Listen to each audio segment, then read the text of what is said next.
வணக்கம், நான் Lakshmi. Welcome to pre market report. இங்கே 16ஆம் தேதி ஆகஸ்ட் நிஃப்டியோட high price, low price, closing ப்ரைஸை வச்சு pivot point R1, R2, R3, support level S1, S2, S3 கண்டுபிடிச்சிருக்கோம். இந்த லெவல்ஸ் நமக்கு சார்ட்டில் எப்படி இருக்குன்னு பார்க்கலாம். இங்கே 15 நிமிஷம் சார்ட்டில் பார்த்தோம்னா நிஃப்டி இன்னைக்கு ஓப்பனிங் பைவட் பாயிண்ட்டுக்கு மேலேயா கீழேயான்னு பார்ப்போம். ஓப்பனிங் பைவட் பாயிண்ட்டுக்கு மேலே இருந்ததுன்னா 24,669 வரைக்கும் நிஃப்டி போவதற்கான வாய்ப்புகள் உண்டு. இங்கே பிரேக் அவுட் ஆச்சுன்னா 24,796 வரைக்கும் நிஃப்டி மூவ் ஆவதற்கு வாய்ப்புகள் உண்டு. இந்த ஜோனையும் பிரேக் அவுட் பண்ணிச்சுன்னா 25,028 வரைக்கும் நிஃப்டி போவதற்கான வாய்ப்புகள் உண்டு.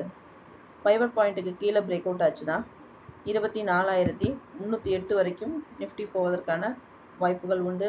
இந்த ஜோனை பிரேக் அவுட் பண்ணிச்சுன்னா 24,076 வரைக்கும் நிஃப்டி போவதற்கான வாய்ப்புகள் உண்டு. இங்கேயும் பிரேக் அவுட் ஆச்சுன்னா 23,948 வரைக்கும் நிஃப்டி போவதற்கான வாய்ப்புகள் உண்டு. இங்கே நம்ம பார்த்துட்டு இருக்கிறது 5 நிமிஷம் சார்ட்டு. இங்கே பார்த்தீங்கன்னா கடந்த ஒரு வாரமாக நிஃப்டி சைட்வேஸ்லேயே மூவ் ஆகிட்டு இருந்தது. இன்னைக்கு 16ஆம் தேதி அந்த லெவலில் பிரேக் அவுட் பண்ணி நிஃப்டி 24,541 க்ளோஸ் ஆகிருக்கு.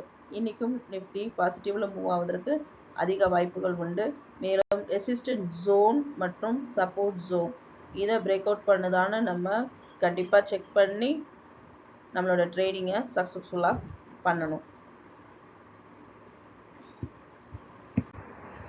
மீண்டும் அடுத்த வீடியோவில் சந்திப்போம். நன்றி, வணக்கம்.